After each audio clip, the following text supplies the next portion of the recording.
Itulah, sesuatu yang bohong, sesuatu yang dusta, pasti panjang perjalanannya, pasti berliku berkelok.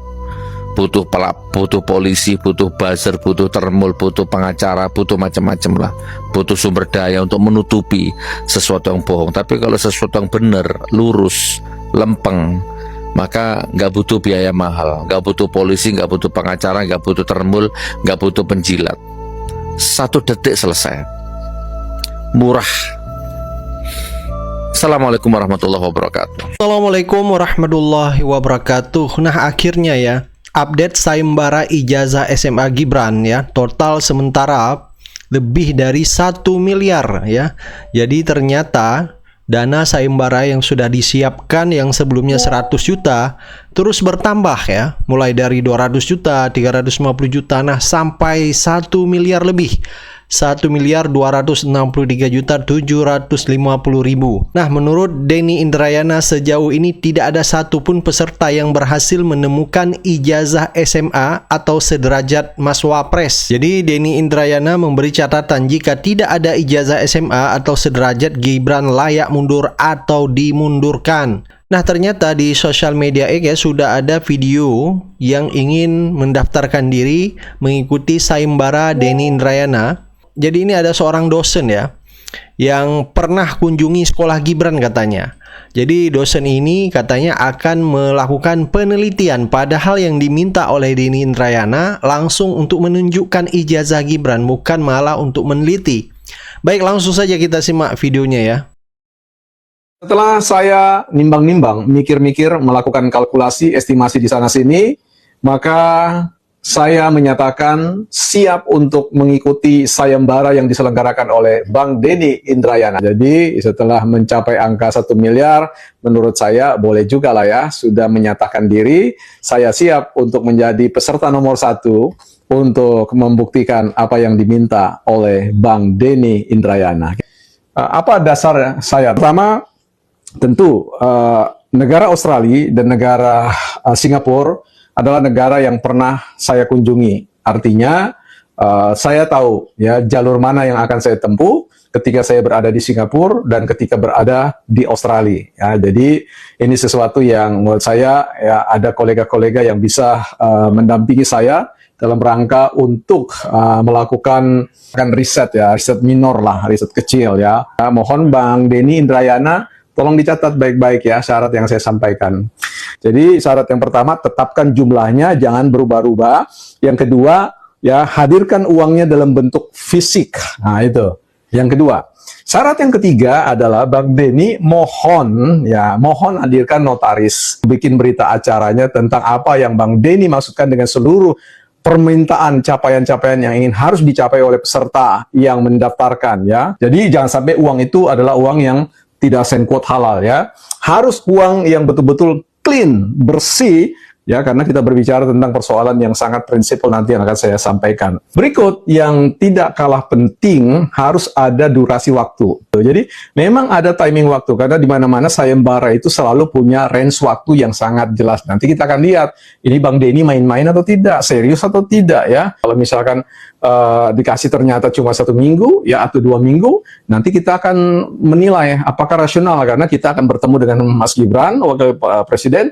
Saya akan mengunjungi secondary ya school dari Orchid Park ya, di mana Bang Mas Wapres itu bersekolah, dan kemudian nanti saya akan terbang ke Australia di UTS ya, bicara tentang persoalan foundation studies ya. Jadi kita akan coba lakukan riset-riset di sana, kemudian balik lagi ke Singapura, dan kemudian kita akan pergi ke Bradford University ya di Inggris di sana untuk kemudian menelusuri jejak-jejak itu semua ya, karena ini tidak boleh sekedar laporan omon-omon, tetapi ada melakukan pembuktian, bukti-bukti yang akan disertakan melalui rekaman foto atau gambar atau kemudian video, wawancara dan yang lain-lainnya sampai pada pemotongan bentuk-bentuk Nah, menurut pembuktian netizen, itu. kenapa Termul tidak tertarik ya untuk menunjukkan ijazah Gibran jika memang Gibran punya ijazah SMA? Padahal hadiahnya sudah lebih 1 miliar dan ini sangat besar sekali ya. Netizen mempertanyakan kenapa Termul tidak mengupayakan ya untuk menunjukkan ijazah SMA.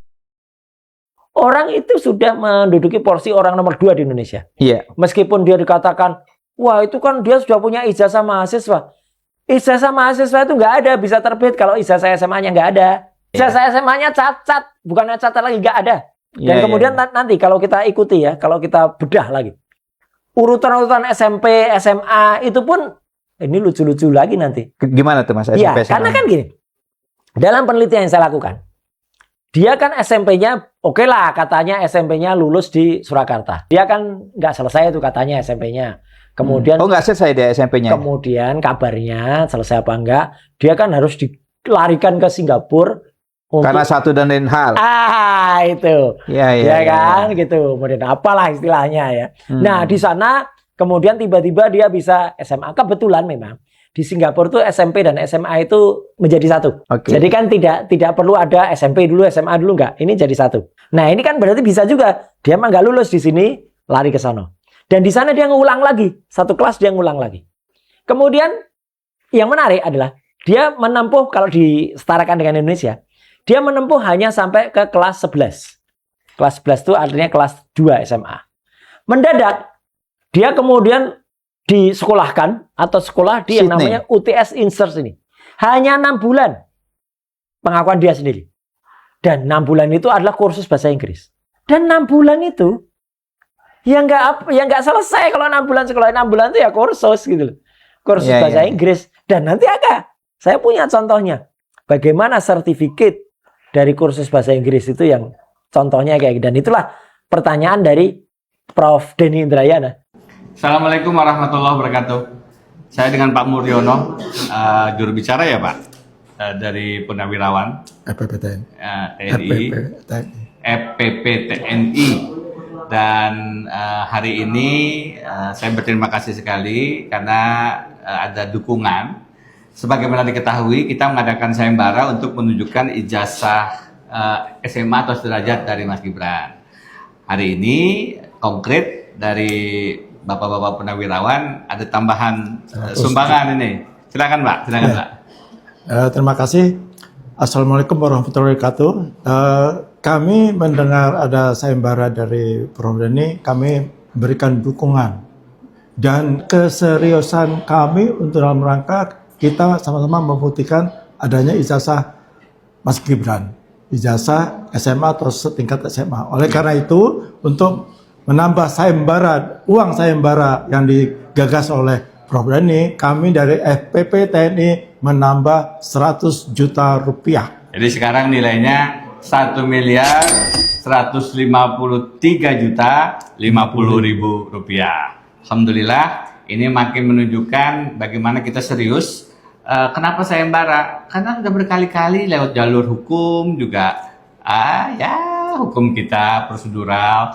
Beliau berkirim surat ke DPR 3 kali ya Pak? 3 kali. Itu yang kirim surat? Bintang 4, Purnawirawan bintang 4 semua yang Bintang 4, 3 orang tanda tangan. 4 orang malah. tidak ditanggapi. Tidak ditanggapi, 3 kali loh. Jadi kita ini dikritik harus melalui prosedur, harus membuktikan lewat pengadilan, kita lakukan. Berkirim surat ke DPR untuk meminta agar proses verifikasi kesyaratan Naswapres Mas Gibran juga dilakukan. Bahkan 3 kali, tapi tidak ditanggapi. Jadi sayembara ini adalah cara untuk memecah kebuntuan.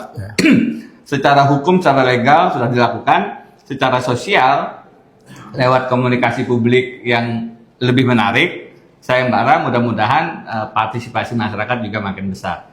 Harapannya mendorong Mas Wapres untuk segera menunjukkan ijazah SMA atau sederajatnya. Waktu S1 bisa menunjukkan kok, kenapa SMA tidak, ya kan? Terima kasih dukungannya. Ya. Pak Muryono dan kawan-kawan Purnawirawan, bapak-bapak, dari saya masih menunggu dukungan dari siapapun. Tidak perlu kirim dana. Ada yang nanyakan nomor rekening saya berapa, nggak perlu kirim dana. Saya akan catat saja namanya, berapa nilai sumbangannya, dan namanya juga akan saya rahasiakan kalau Purnawirawan terbuka. Tapi kalau yang lain-lain mungkin agak ingin ada privacy, tidak perlu kirim dana dan nama. Jadi kita tetap catat saja. Terima kasih. Assalamualaikum warahmatullahi wabarakatuh. Waalaikumsalam warahmatullahi wabarakatuh. Assalamualaikum warahmatullahi wabarakatuh. Ada sayembara, siapa yang bisa menunjukkan ijazah SMA atau sederajat Gibran Wapres maka dapat hadiah Saya nggak rutin mengikuti beritanya, tapi selenting-selenting saya dengar 100 juta, naik 200 juta, sekarang naik 350 juta. Bahkan saya dengar sudah tembus 1 miliar. Wallahu alam, mana yang benar ya. Oke, saya karena ini wapres ya, karena ini pejabat yang baik, yang makan pakai uang pajak rakyat. Karena ini wapres, di mana setiap langkah dia dibiayai oleh pajak rakyat. Karena ini wapres, di mana ya dalam tanda petik ya, baju, celana, sepatu, jam tangan, semua yang dia pakai, fasilitas hidupnya yang dia nikmati itu adalah dari pajak rakyat. Lalu kemanapun dia melangkah, jadi kalau wapres itu misalkan kunjungan kerja ke titik sini itu ya, ini ada biayanya, dibayar pakai uang rakyat ya. Lalu pindah ke titik koordinat yang lain, itu ada biayanya lagi, dibiayai rakyat. Maka wajib hukumnya kita tuntut kesempurnaannya. Wajib hukumnya kita tuntut kesempurnaannya, baik etikanya, attitude-nya, akhlaknya, wawasannya, intelektualnya, gebrakannya, gitu, gebrakannya gitu ya, bukan leletnya, bukan lolak-loloknya gitu ya. Nah itu, jadi putusan revolusionernya itu, otak kanannya dan seterusnya.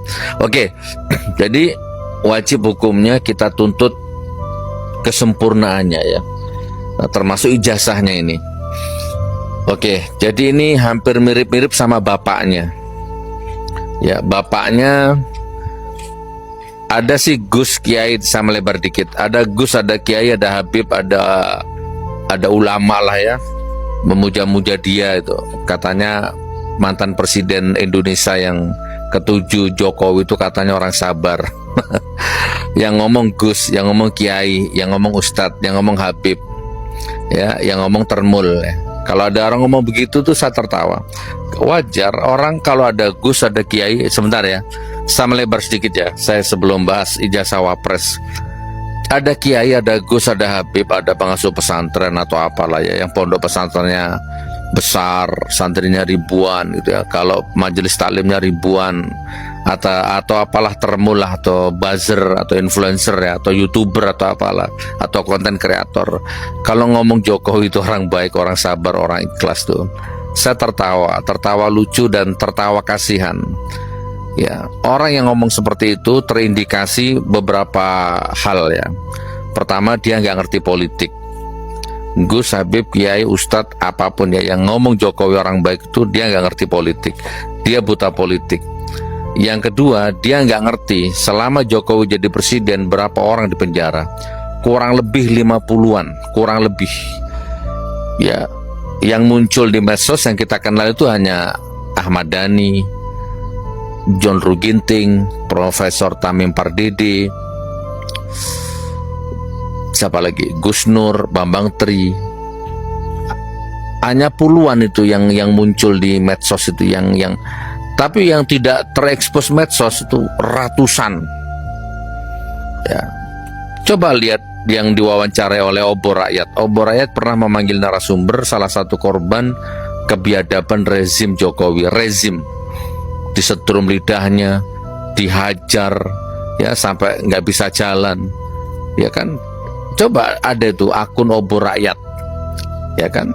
Dan banyak, bahkan sekarang ada, cuman memang nggak terekspos. Mereka membuat kelompok, membuat grup, yaitu mantan-mantan tahanan politik selama rezim Jokowi.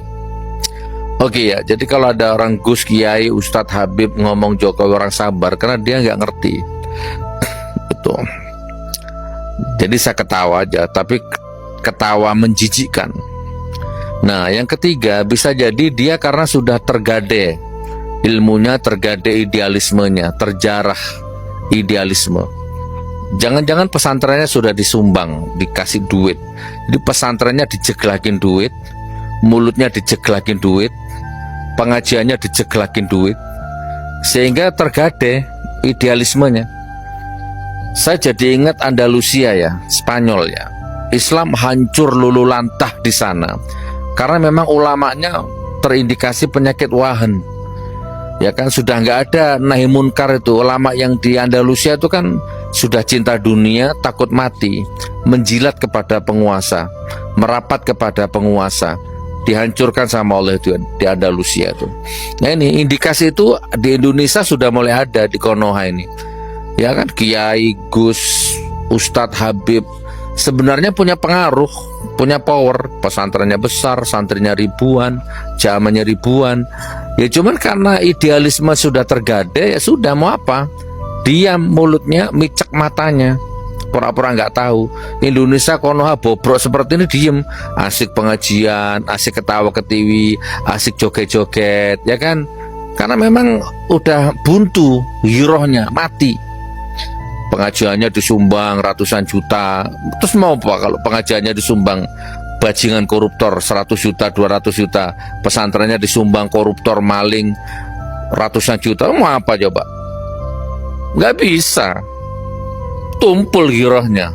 Yang ada baik, sabar, bahkan dicium tangannya. Pejabat korup, pembohong, penipu, pendusta dicium tangannya oleh ulama, oleh Gus, oleh Kiai, oleh Habib, dicium tangannya. Naudzubillah, menjijikkan. Itu kalau di Al-Quran Balam bin Bauroh, ya. Kalau saya nggak salah itu Al-A'raf 175 atau 176. Walaupun tidak disebut secara spesifik Balam bin Bauroh, tapi beberapa tafsir mengarah ke sana asbabun nuzulnya. Di mana seorang ulama tergiur oleh rayuan rezim sehingga dia melawan Nabi Musa. Maka dia seperti anjing, kata Allah di ayat itu. Oke teman-teman ya, jadi ya seperti ini kondisinya.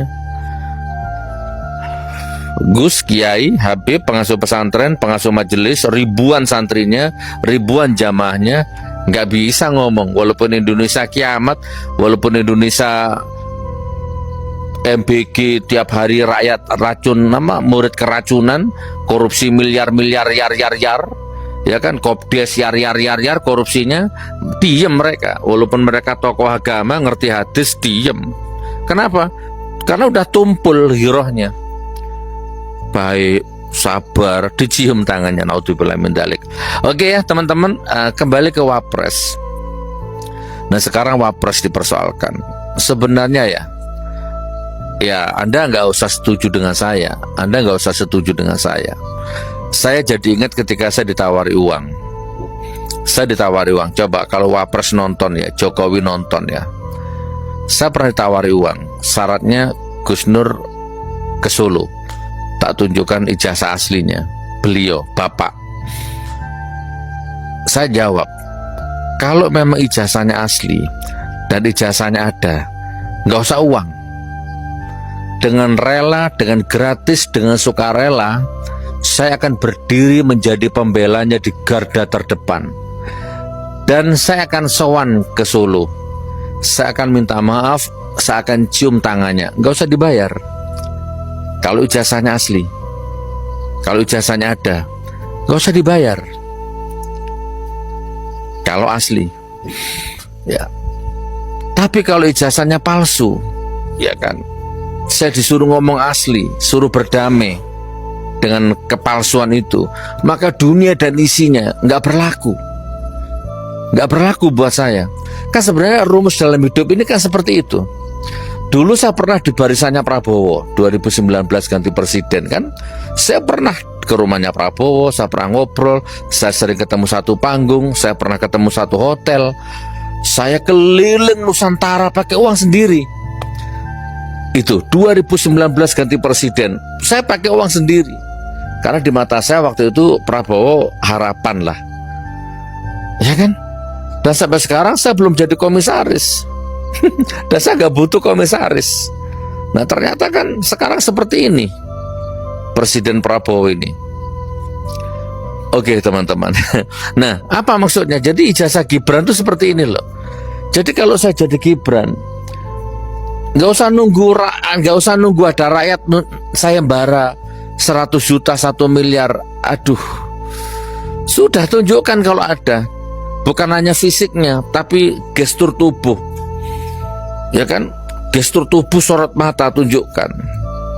Coba kayak itu loh, pemuda Nepal tuh loh, saya nggak kenal tuh, kan viral tuh waktu tragedi Nepal tuh, gara-gara seorang pemuda SMA yang menjadi orator waktu itu. Nah coba kalau Wapres punya orator seperti itu, punya karakter orator seperti itu. Hei Denny,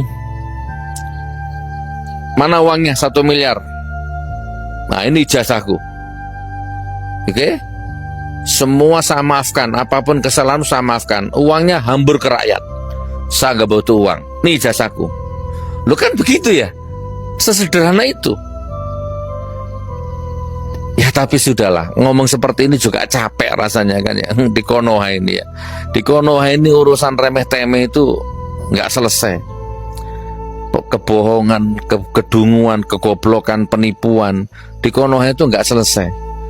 Diulur-ulur ya, pejabatnya saling sandera, pejabatnya saling tutup, saling bermufakat, saling tolong-menolong dalam kemaksiatan. Sementara ada rakyatnya juga yang jadi termul, membela mati-matian. Kan gitu. Nah, jadi tunjukkan dan uangnya nggak usah diterima. Saya nggak butuh uang, tapi kalau butuh ijazah nih, hambur uangnya ke rakyat dengan sorot mata yang tajam, dengan pitch control, dengan intonasi yang setajam silet seperti pemuda Nepal tuh. Wah. Ya, tapi itulah ya. Itulah sesuatu yang bohong, sesuatu yang dusta. Pasti panjang perjalanannya, pasti berliku berkelok. Butuh polisi, butuh buzzer, butuh termul, butuh pengacara, butuh macam-macam lah. Butuh sumber daya untuk menutupi sesuatu yang bohong. Tapi kalau sesuatu yang benar, lurus, lempeng, maka nggak butuh biaya mahal, nggak butuh polisi, nggak butuh pengacara, nggak butuh termul, nggak butuh penjilat. 1 detik selesai. Murah. Assalamualaikum warahmatullahi wabarakatuh.